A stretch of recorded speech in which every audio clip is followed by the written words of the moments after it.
Hi, I am here to talk to you about Cloud Dancer, which, if you've missed it, is our newest wax.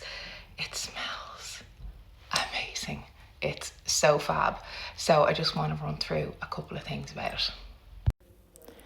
So here is our hot wax that's just melting away. I don't have the pot on too long, so you can kind of see that in its consistency. Look at that shimmer. Oh, it's actually not showing up as beautiful on camera as it is in real life, but it's absolutely stunning. So let's chit chat about the hot wax for a second. So here is some of our beautiful Cloud Dancer hot wax. I'm just gonna put some on my arm. I don't know if you see that properly. And I have our pre-wax oil underneath. So you can see the application, how it goes on, and the kind of thickness or thinness, obviously depending on the area you're waxing, and the hair underneath is going to guide you on how thick. And then it's setting up beautifully, and then it's peeling off, and it's staying with our flexibility that we always talk about. So when you have a new wax, sometimes it can be tricky getting used to it and finding the right consistency.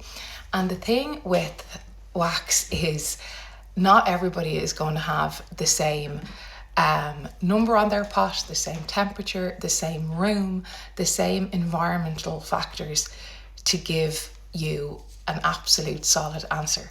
So a lot of the time there has to be a little bit of trial and error. So because you've probably been using either Rosie or Original or First Mate, you've been through that. So you know now that your Original goes in the pot, it goes on this number on the dial and you're working to it, and this is what it's like out of the pot, how it behaves, how it is on the spatula.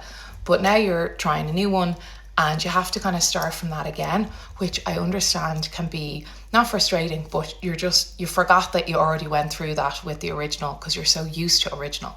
But here's the thing. Stopping and having to do that is actually one of the best things you can do, because sometimes we can become so not even complacent, but we can just become so habit-based in putting our pot on, getting our wax on, that we actually sometimes stop. It's kind of like if you're driving from your house to your work or somewhere that you go all the time, and you get there and you're like, oh my God, you can't even remember the drive. Do you know, you weren't even that conscious of it because you do it all the time. Waxing is so much like that. So if you've got Cloud Dancer and you have experienced a bit of like, oh God, it's not the way my Original was yesterday, that's okay, don't panic. It's literally just takes you the few goes. So slow yourself down is the first thing, and figure out in your room with your climate. Like I'm in quite a cold treatment room at the moment, so mine is going to be on a different temperature. So you can see it's picking up beautifully. It is applying beautifully. It's not too hot, it's not too cold, it's not too stringy. It is literally Goldilocks, and it's coming on gorgeous. So like, it does behave beautifully, it waxes fabulously, the scent is amazing. But again, when it's new and when you're used to what you're doing every day, there is going to be a moment of rediscovery and learning, because it is a new product. Now again, it's the most similar to Original. Again, there will be little small changes in that. It's not identical, but it's the most similar. So I would say if you like Original and you're using it, then you will love this. But again, gonna take not time, but it's going to take a couple of goes. So maybe if you're getting it into your salon, have a morning or an evening or an afternoon, a quiet time where you're waxing each other, and they are figuring out then, okay, this works best in this room on this temperature, here's what it's like.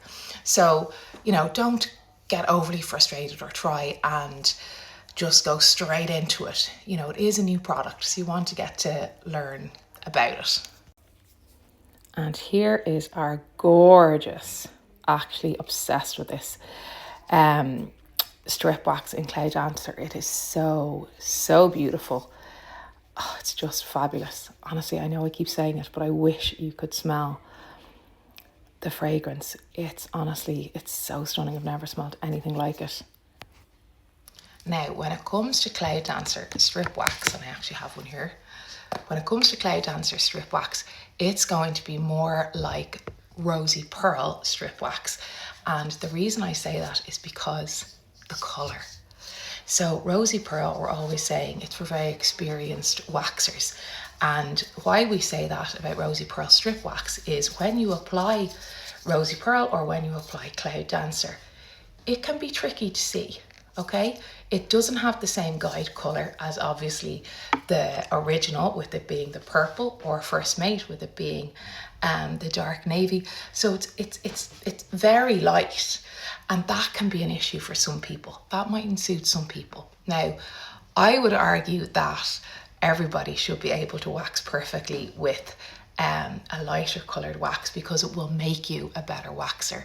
You will make sure that when you look at your client's skin, that you are not going to see any little bit of wax gleaming anywhere.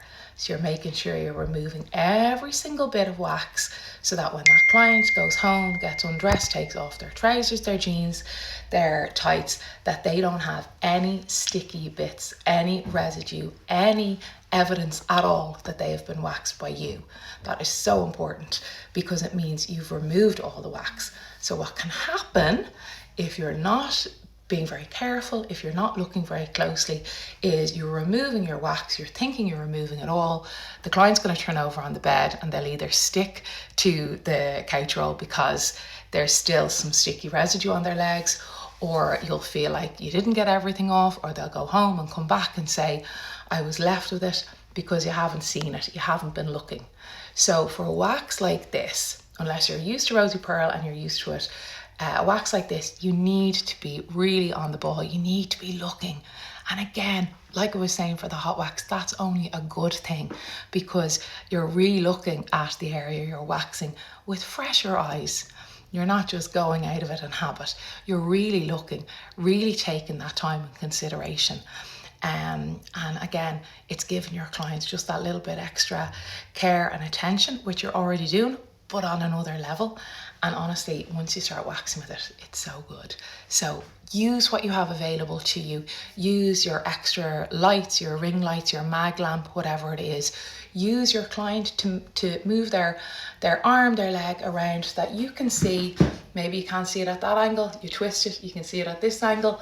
So use your environment, walk around your bed, be looking at the area you've been waxing in more than just your waxing position. Come around by the feet, look up, can you see anything? Around by the other side. This is why we're always saying in training, it's best to have your bed where you can walk around it, because you want to be able to see every part of the body you're waxing, so that you don't leave any little bit of wax, any hair, anything that's not supposed to be there.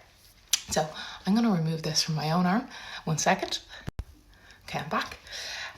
So that's a little bit about each of the waxes. And again, because it's nice and thin, there won't be any build up. That's my tan. And then you can check again, have I left any? Is there any little sticky bit anywhere? No. And that's it. Okay, if you have any questions, pop them below and we'll help you out.